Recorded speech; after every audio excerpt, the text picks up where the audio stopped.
सुप्रभात प्यारे बच्चों, मैं वरुण कुमार मिश्र, प्राथमिक शिक्षक केंद्रीय विद्यालय आजमगढ़। आज मैं कक्षा 5वीं हिंदी का चौथा पाठ नन्हा फनकार पढ़ाने जा रहा हूँ। नन्हा फनकार का अर्थ होता है छोटा कलाकार। इस पाठ में एक छोटा लड़का जो अपने माता पिता के साथ आगरा में रहता है, अकबर द्वारा आगरा में बनवाए जा रहे किले में वह नक्काशी का कार्य कर रहा है, उस बताया गया है।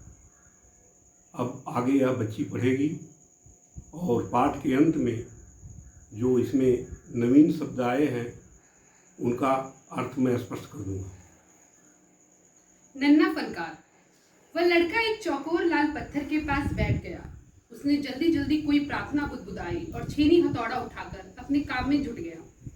कुछ दिन पहले ही उसने इस पत्थर पर घंटियों की कतारें और कड़ियां उकेरना शुरू किया था। लड़के ने एक अधबनी अधूरी घंटी पर छेनी की नोक टिकाई और सावधानी पूर्वक हथौड़े से घंटी पर नक्काशी करने में जुट गया। हथौड़े के वार से पत्थर पर जो कटाव उभरता, उससे पत्थर की किरचें छितरा जाती और वह आंखें सिकोड़ लेता। साथ साथ धीमी आवाज में वह कुछ गुनगुनाने भी लगता। उसके चारों ओर दूसरे संगतराज भी अपने अपने काम में डूबे हुए थे। केशव 10 साल का था और अभी अपना काम सीख ही रहा था। पिता के एक बार करके दिखा देने पर वह सीधी लकीरों वाले और घुमावदार डिजाइन उकेर सकता था। अब तक उसने नक्काशी का जो भी काम सीखा था, उनमें से इन घंटियों को बनाना ही सबसे ज्यादा मुश्किल था। केशव जानता था कि एक दिन तो ऐसा जरूर आएगा जब वह बहुत बारीक जालियां, महीन नफीस बेल बूटे, कमल के फूल, लहराते हुए सांप और इठलाकर चलते हुए घोड़े ये सब पत्थर पर उकेर पाएगा, ठीक उसी तरह जैसे उसके पिता बनाते हैं। कई साल पहले जब वह पैदा भी नहीं हुआ था, उसके माता पिता गुजरात से आगरा आकर बस गए थे। बादशाह अकबर उस वक्त आगरे का किला बनवा रहे थे और केशव के पिता को यही काम मिल गया। केशव का जन्म भी आगरे में ही हुआ था। उसे गुजरात के पुस्तैनी गांव जाने का तो कभी मौका ही न मिला। आगरे की गलियां और अब सीकरी, बस यही उसका घर थी। चारों ओर हो रही छेनी हथौड़े की ठक ठक खड़खड़ के बीच केशव को किसी की कदमों की आहट भी न सुनाई पड़ी। इसलिए अचानक कानों में एक आवाज पड़ने पर वह चौंक गया। माशा अल्लाह, ये घंटियां कितनी सुंदर हैं, तुमने खुद बनाई हैं? पीछे मुड़कर केशव ने आंखें उठाई तो उसे एक आदमी दिखा। बेशक मैंने ही घंटियां बनाई हैं। क्या मैं आपको पत्थरों पर नक्काशी करता नजर नहीं आ रहा? देखते नहीं, मैं ही पत्थर को तराश रहा हूँ। केशव ने बड़ी तल्खी से जवाब दिया। दिखता तो है, पर तुम इतने छोटे लगते हो ना। वह आदमी हंसते हुए बोला। मैं 10 साल का हूँ। 10? अच्छा। वह आदमी पास खड़े पत्थर पर बैठते हुए बोला। तब तो काफी बड़े हो। मैंने भी 13 साल की उम्र में एक लड़ाई में हिस्सा लिया था। अब केशव उस आदमी को अच्छी तरह देख पा रहा था। उसकी उम्र रही होगी 30 से ऊपर। कद मझौला सा, वह सफेद अगरखा और पजामा पहने हुए था। उसके लंबे बाल गहरे लाल रंग की पगड़ी में अच्छी तरह से ढके हुए थे। लगता है कोई बहुत बड़ा आदमी है। केशव की उस आदमी के गले में पड़ी बड़े बड़े मोतियों की माला और उंगलियों की अंगूठी को देखते हुए सोचा। तीखी नाक, बड़ी बड़ी आंखें, ओठों को ढकते हुए नीचे की तरफ आती घनी मूछें। केशव उस आदमी के व्यक्तित्व का मुआयना कर ही रहा था कि तभी उस आदमी ने एक नक्काशी की तरफ इशारा करते हुए कहा, इस लड़ी में अभी काफी काम बाकी है। इससे पहले ही केशव कोई जवाब देता, उसने किसी के तेजी से दौड़कर आने की आवाज सुनी। यह और कोई नहीं, महल का पहरेदार था। हुजूर माफ करें, मुझे आपके आने का पता नहीं चला, हाफते हुए उसने कहा। फिर वह मुड़कर भौचक कर से खड़े होकर केशव को घूरते हुए बोला, बेवकूफ, खड़ा हो। हुजूर आला के सामने बैठने की जरूरत कैसे की तूने? झुककर सलाम करेंगे। अब केशव का माथा ठनका। उसने कुछ समझ आ रहा था। बदहवासी में छेनी हाथ से छूटकर नीचे गिरी और वह जल्दी से उठकर खड़ा हो गया। अरे कहीं ये बादशाह अकबर तो नहीं? ये ख्याल आते ही उसने झुककर सलाम किया और खरगोश की सी कातर नजरों से अकबर को देखने लगा। अकबर को पहरेदार की ये दखलंदाजी भली नहीं लगी। उन्होंने खींचकर पहरेदार को वहां से जाने का इशारा करते हुए कहा, अब अकबर को पहरेदार की दखलंदाजी, चूँकि बीच में उसने रोक दिया था, दखल कर दिया था पहरेदार ने, वह अच्छी नहीं लगी। वह केशव से इत्मीनान से बातें करना चाहते थे। ठीक, मैं सिपाही कुछ देर के लिए हमें अकेला छोड़ दो। पहरेदार तो चला गया, मगर केशव असमंजस में था कि उन्हें क्या करना चाहिए।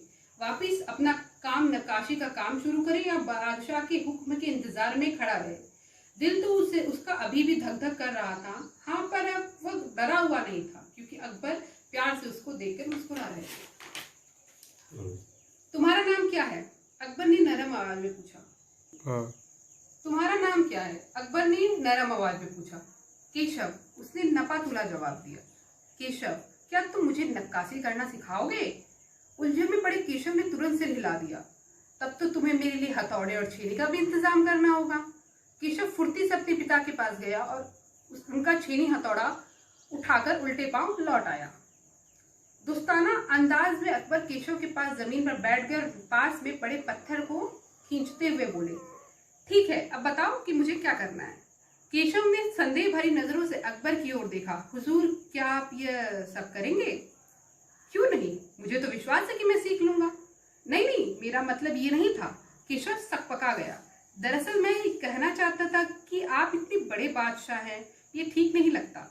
उसने कुछ अनमने भाव से कहा। अकबर हंसकर बोले, अच्छा, लेकिन पिछले हफ्ते तो मैंने मिट्टी से भरी डलिया ढोने में किसी की मदद की थी। क्या ये काम उससे भी ज्यादा मुश्किल है? केशव अभी भी असमंजस की स्थिति में था। वह अकबर के पास बैठ गया और उन्हें छेनी पकड़ने का सही तरीका सिखाने लगा। फिर जैसे कि केशव के पिता ने उन्हें सिखाया था, उसने कोयले के टुकड़े से पत्थर पर लकीरें खींचकर एक आसान सा नमूना बनाया और गंभीरता से कहा, देखिए, सिर्फ इन्हीं लकीरों को बहुत ध्यान से तराशना है। अकबर ने पत्थर पर छेनी रखी और जोर से हथौड़े से वार किया, जिससे कटाव ज्यादा गहरा हो गया। अरे नहीं, केशव ने तुरंत गलती पकड़ी। हथौड़ों को आहिस्ता से मारना है, ऐसे। इसने करके दिखाया। और हाँ, अपनी आंखें थोड़ी मींच कर रखे, वरना किरचे उड़कर आंखों में चली जाएंगी। अकबर मुस्कुरा के बोले, जी हुजूर। जवाब में केशव भी मुस्कुरा उठा।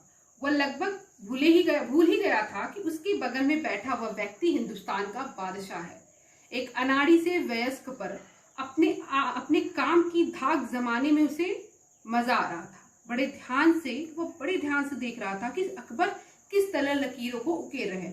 बादशाह जरा भी चूकते या अपनी गलतियां बताते तो काम करते करते अकबर पूछ बैठते, केशव सही नहीं है क्या?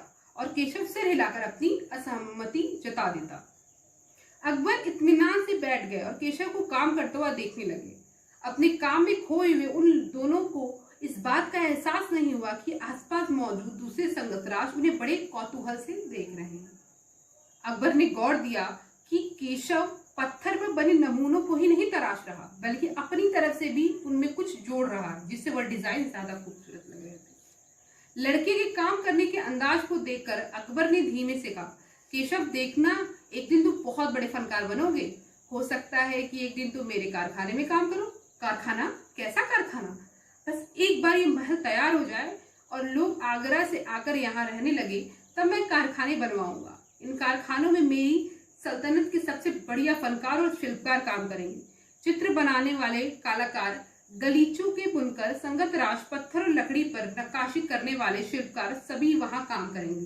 केशव का चेहरा चमक उठा। वो मुस्कुराते हुए बोला, मैं वहां जरूर काम करूंगा।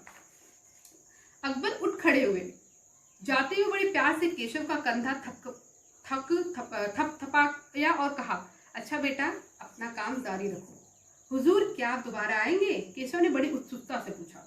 मैं जरूर आऊंगा केशव। फिर तो पूरे दिन संगत राशों के बीच केशव की धूम मची रही। एक बार वह बार बार बादशाह से हुई अपनी मुलाकात को सबको सुनाता रहा। रात हो चली। केशव बहुत थका हुआ था, पर आंखों में नींद कहाँ। वह धीरे धीरे अपने पिता के बिस्तर में घुस गया। पिता ने मुस्कुरा कर कहा, तुम तो अभी से इतने प्रसिद्ध हो गए हो। बादशाह सलामत ने कहा है कि एक दिन मैं बहुत बड़ा कलाकार बनूंगा। अपने सिर को पिता की बाहों के सहारे टिका कर केशव धीरे से बोला, हमारे बादशाह बहुत ही नेक इंसान है। बिल्कुल सही, पिता ने कहा। कुछ सोचकर केशव ने पूछा, बाबा, एक बात बताओ, बादशाह के पास आगरे में एक से एक बढ़कर खूबसूरत महल है, फिर इस सीकरी में ये शहर क्यों बनवा रहे हैं? पिता ने बहुत याद करते हुए बताना शुरू किया। हाँ बेटा, बादशाह का आगरा बहुत ही सुंदर शहर है, पर सीकरी में नया शहर बनवाने का भी एक खास कारण है। मैंने सुना है कि जब बादशाह अकबर की कोई संतान नहीं थी, इस वजह से वे हर वक्त परेशान रहते थे। वो बहुत से साधु संतों और फकीरों के पास गए। भटकते भटकते बादशाह ख्वाजा सलीम चिश्ती के पास सीकरी आए। उन्होंने ही बादशाह को बताया था कि उनकी एक नहीं तीन संतानें होंगी, शहजादा सलीम, मुराद और दनियाल। केशव ने चहकते हुए कहा, बिल्कुल सही। तब बादशाह ने ख्वाजा सलीम चिश्ती के सम्मान में सीकरी में नगर बसाने का फैसला किया था। केशव ने कहा, अच्छा अब समझा, इसीलिए बादशाह अकबर ने अपने बेटे का नाम सलीम रखा है। हाँ, और इसी कारण हम यहाँ एक नए शहर के लिए पत्थरों को तराश रहे हैं। केशव उम्मीदी आवाज में बोला। पिता ने देखा कि उसका लाडला बेटा सो गया है। बच्चों, इस कहानी को आपने देखा कि केशव कितनी मेहनत से नक्काशी का कार्य कर रहा है, जिससे बादशाह अकबर तक प्रभावित हुए। इससे आपको यह शिक्षा मिलती है कि आपको भी अपना काम कड़ी मेहनत से करना चाहिए। बच्चों, इस पाठ में कुछ नए शब्द ऐसे हैं जिसका अर्थ आपको मालूम नहीं है, मैं उसको स्पष्ट कर दे रहा हूँ। उकेरना माने होता है नक्काशी करना। नफीस माने बढ़िया, सुंदर। पुश्तैनी, पीढ़ियों से चले आना। पुश्तैनी माने पीढ़ियों से चले आना। तलखी का अर्थ होता है कड़वापन। मुआयना का अर्थ होता है जांच पड़ताल करना। जुर्रत माने होता है साहस। बदहवासी का अर्थ होता है घबराहट। फनकार का अर्थ जैसा कि मैंने पहले ही बता दिया था आपको, कलाकार। सल्तनत माने साम्राज्य। वयस्क माने सयाना आदमी। बच्चों, इस पाठ के प्रश्न उत्तर आप अपनी कॉपी में करिए और अगले पाठ को हम अगले वीडियो में प्रस्तुत करेंगे। धन्यवाद।